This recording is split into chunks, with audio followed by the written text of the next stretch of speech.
There's a verse in John 1:5 says, the light shines in the darkness and the dark hasn't overcome it. And there's just something about lights that reminds you of that even in spite of all the darkness and brokenness in the world, that the light is still sovereign and in control.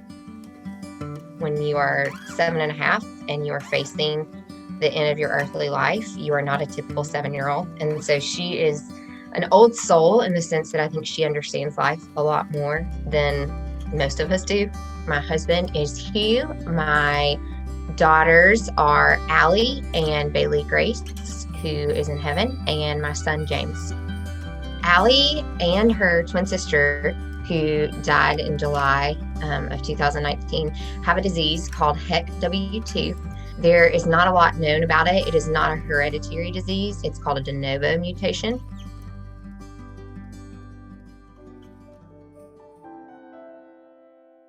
Lighting the Loop for Allie got started because we had decided Allie has been on hospice since June of this year. We sort of realized as a family that there was probably a good chance that Allie may not be on Earth on Christmas. And so we had just decided maybe we'll put up our Christmas lights early this year.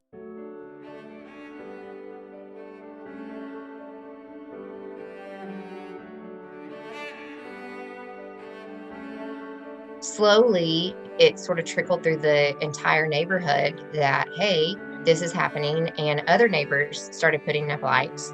And then local news got involved and started putting up lights. And then some national news got involved. And so people around the world, I mean, I've gotten pictures from Italy, Switzerland, Peru, Germany, so many different places with people just saying, hey, we decided to light up our loop for Allie this year.